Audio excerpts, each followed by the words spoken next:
Hola, ¿cómo estamos, alumnos del cuarto año de la carrera de informática? Un gusto saludarlo. En esta oportunidad, en nuestra clase de hoy, vamos a estar viendo la clase relacionada a probabilidades. Vamos a dar una pequeña introducción de algunas de las propiedades y algunos teoremas y axiomas de las probabilidades. Vamos a ver el concepto de lo que viene a ser la probabilidad. Entonces, nuestra clase de hoy sería Introducción a la probabilidad. Bueno, generalmente nosotros solemos escuchar que se suele usar la palabra probabilidad dentro de los juegos de azar. En- al lanzar al tener unas cartas bien barajadas de 12 cartas, por ejemplo, ¿cuál es la probabilidad de que una carta que selecciono al azar sea un trébol o un as de corazones, o lo que sea, un 7, un 5, lo que sea? Bueno, la probabilidad nos dice así, fue aplicada nada menos que como resultado de los juegos de mesa. Es decir, las primeras introducciones de la probabilidad dentro del campo de las ciencias surge, como su nombre dice, en los juegos de mesa, ¿ok? Y tuvo origen en los grandes juegos de mesa de Las Vegas, ¿verdad?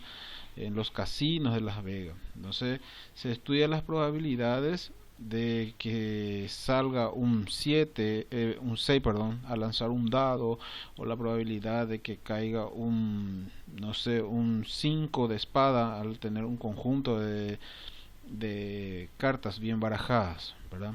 También ya se aplicó dentro del campo de las empresas se aplicó dentro de algunas situaciones problemáticas socioeconómicas. De ahí surge la importancia de la probabilidad dentro de la industria del seguro. ¿Ok? Nosotros sabemos que en la industria del seguro comienza en el siglo XIX, ¿verdad? Y teníamos que tener un margen, una certeza de probabilidades, más bien dicho, de que ocurra un cierto accidente. Y en base a eso se determina o se podría calcular la póliza de seguro.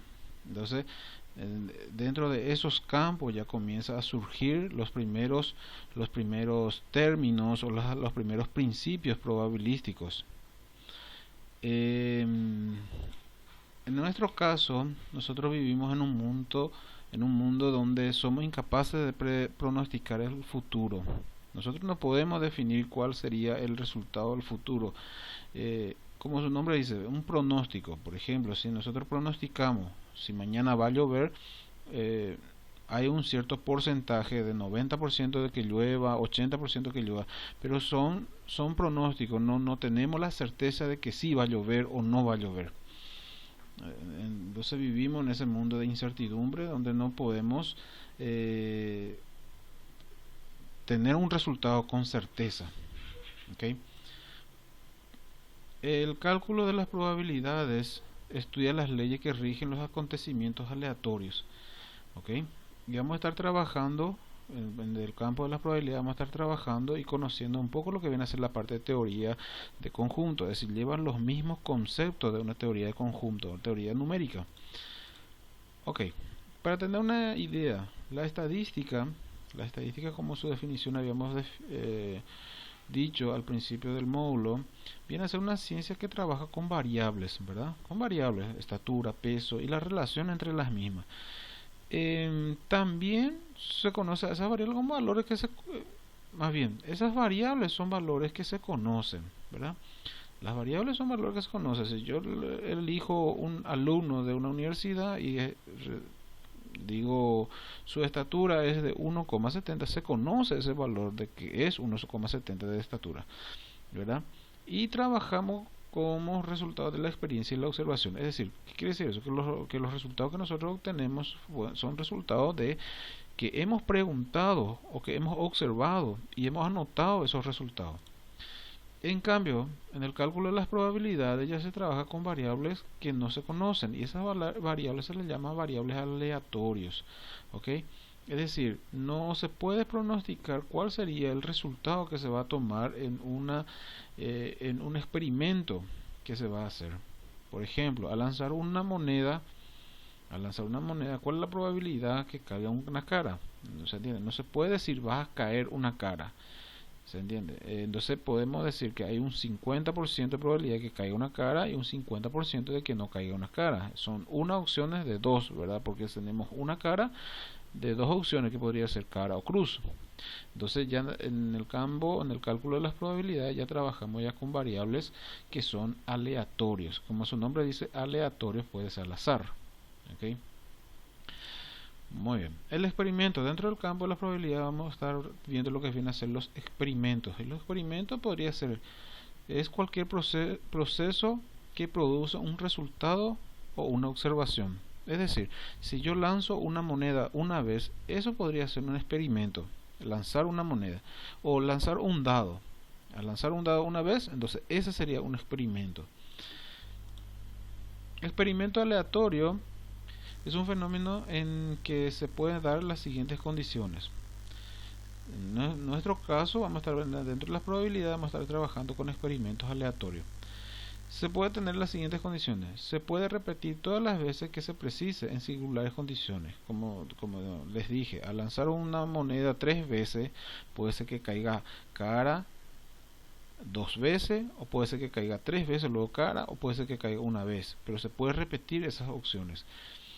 En cada ensayo de experimento se obtiene un resultado o una observación que puede ser un conjunto de resultados. Se puede tener un conjunto de resultados en cada ensayo. No se puede predecir el resultado que se obtendrá antes de una prueba de experimento. Es decir, si yo lancé una moneda una vez, yo no puedo predecir, o más bien, si yo tengo un dado y lanzo una vez, entonces yo no puedo, de acuerdo a ese resultado, definir qué resultado va a salir al lanzar otra vez ese mismo dado. Bueno, y tenemos aquí las axiomas de las probabilidades. ¿Qué significa axiomas? Axiomas son enunciados que se utilizan dentro de la geometría y también se utilizan dentro de las probabilidades, que se consideran como ciertas, como verdaderas. Se le toma o se le atribuye como enunciados verdaderos. Y una de las axiomas que nos dice es, si nosotros consideramos S un espacio muestral, E la clase de evento y P es una probabilidad de valores reales definida en cada clase de evento E, entonces se puede decir que PA sería la probabilidad de que ocurra un evento A. Esto va a ocurrir si A cumple esta condición, de que el resultado de la probabilidad de A sea un valor que va entre el 0 y el 1. Entre el 0 y el 1. Entonces, la primera axioma que nos dice es que si yo tengo una cierta probabilidad, un cierto evento y realizo una cierta probabilidad, desde el cálculo más bien dicho, una cierta probabilidad, esa probabilidad siempre va a arrojar valores que va de 0 a 1. De 0 a 1. No puede ser más que 1, no puede ser menor que 1. ¿Okay? Siempre las probabilidades de un suceso va a ser 0, algo, 0, algo. Muy bien, la primera axioma. La probabilidad de un espacio muestral, porque se representa un espacio muestral, siempre es igual a 1. ¿Y qué se considera como un espacio muestral? Se considera como un universo. Por ejemplo, al lanzar una moneda, el espacio muestral sería probabilidad de que salga cruz y la probabilidad de que salga cara. ¿Se entiende? Son dos opciones. Entonces el espacio muestral sería las dos probabilidades. Porque no hay otra opción. Al lanzar una moneda o sale cruz o sale cara. Pero no hay un tercer valor que podemos obtener. No sé si cae de canto, ¿verdad? Pero esa probabilidad casi no existe. Entonces tenemos dos opciones. Y a la sumatoria de esas probabilidades es lo que se le conoce como espacio muestral. Y siempre la probabilidad del espacio muestral es igual a 1. Muy bien. Si A es mutuamente excluyente o exclusivo, entonces significa que la sumatoria, acá tenemos probabilidad de que un conjunto está en unión con el otro conjunto, sería la sumatoria de las dos probabilidades. Unión, ¿conocen el símbolo? Unión significa la suma de esas dos probabilidades. Y la cuarta axioma nos dice que si yo tengo un conjunto de eventos, entonces sería la probabilidad de las uniones de dichos eventos es igual a la sumatoria de las probabilidades de cada evento. Así, si yo digo probabilidad de A unión B, sería la probabilidad de A más la B. Entonces, si yo tengo más eventos, sería la sumatoria de dichos eventos, la probabilidad de dichos eventos. Muy bien, y tenemos aquí nuestro primer teorema. Teorema también viene a ser un enunciado que se suele usar mucho en geometría, o dentro del cálculo mismo también. Son enunciados que deben ser demostrados. Vamos a ver cómo se demuestra. El primer teorema nos dice que si yo tengo un conjunto vacío, esto significa conjunto vacío. Si yo tengo un conjunto vacío, entonces la probabilidad de que salga un vacío va a ser cero. Lógico, la probabilidad de que en un conjunto no hay luego nada, significa que su probabilidad numérica sería cero. ¿Se entiende? Bueno, vamos a ver cómo demostramos eso. Si yo considero A un conjunto A sea un conjunto, y tenemos el vacío como son disyuntos en este caso, entonces A unión vacío sería A, y nosotros sabemos que por el axioma 3 que si yo tengo la probabilidad de A unión vacío, por ejemplo, sería la sumatoria de dichas probabilidades, y se entiende que esto es igual a 0. Entonces significa que la probabilidad de A unión vacío sería directamente la probabilidad de A, ya que la probabilidad de vacío sería 0. Muy bien, ese sería nuestro primer teorema. El segundo teorema nos dice que si yo tengo el complemento de un conjunto, a ver si entendemos esa parte, el complemento sería lo que le completa a A para que llegue a ser el universo. ¿Okay? Si yo digo, por ejemplo, el universo es 1, y yo tengo el conjunto A es un cuarto, por ejemplo, entonces su complemento sería ¿cuánto le falta a un cuarto para llegar a ser 1? Que sería 3 cuartos. Entonces su complemento sería 3 cuartos, lo que le está faltando a un conjunto A, por decir, para que llegue a ser un universo, o más bien en este caso sería un espacio muestral. Entonces me está diciendo, si yo tengo A complemento, entonces esto va a ser igual a 1 menos la probabilidad de A. ¿Se entiende? Entonces vamos a entender esto. Si la probabilidad fuese un cuarto, entonces el complemento sería 3 cuartos, o más bien 1 menos un cuarto, 3 cuartos. Es decir, lo que le completa para hacer el entero. Y acá tenemos la pequeña demostración. Pero se entiende la situación, que si yo tengo la probabilidad de un complemento es igual a 1 menos la probabilidad del conjunto A, o en este caso complemento. Bueno, en el teorema 3 nos dice que si A está contenido en B, el símbolo sería contenido, si A está dentro del conjunto B, entonces significa que la probabilidad de A va a ser una probabilidad que es menor a la de B. Por lógica esto se entiende. A está dentro de B, significa que la probabilidad de A lógicamente va a ser menor que la de B, ya que A está dentro de B. ¿Se entiende eso?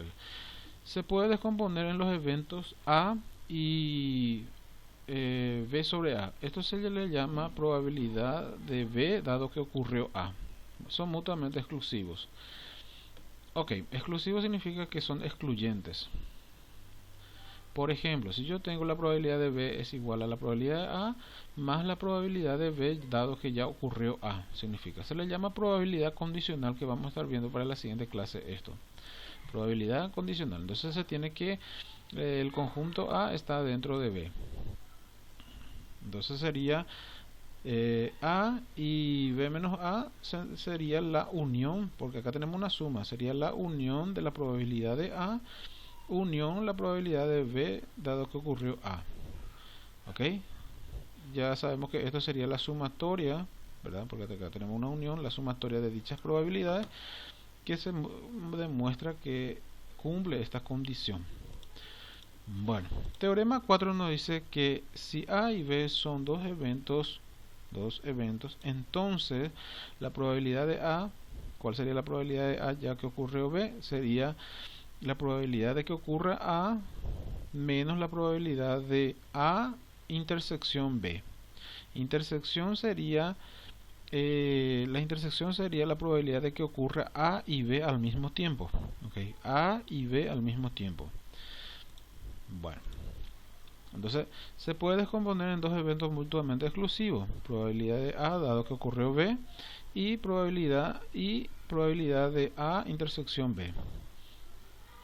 Tenemos entonces que A sería A dado que ocurrió B unión la probabilidad de A unión B por el axioma 3. ¿Ok? Entonces, definiendo acá nuestra fórmula para el axioma, para el teorema 4, que son dos eventos excluyentes en este caso, podemos decir que la probabilidad de A menos la probabilidad de A dado que ocurrió B sería igual a la probabilidad de A misma menos la probabilidad de A intersección B, que sería la probabilidad de que ocurra A y B al mismo tiempo. Esto para entender, un poco abstracto esta parte es, esto para entender vamos a aplicarlo en problema, en ejercicio, ahí se va a entender mejor. ¿Okay? Y tenemos una pequeña observación que me dice en el caso de que sea probabilidad de B dado A, considerando que ocurra B, probabilidad que ocurra B dado que ocurrió A, y esta sería nuestra fórmula que vamos a estar utilizando en ese caso. Probabilidad de que ocurra B dado que ya ocurrió A, que sería probabilidad de A intersección B, que sería probabilidad de que ocurra A y también que ocurra B al mismo tiempo sobre la probabilidad del conjunto A. Bueno, es un poco abstracto, pero esa es la teoría, la parte introductiva de lo que es las probabilidades. Vamos a estar viendo con ejemplo para entender mejor. Cualquier consulta, estamos a las órdenes.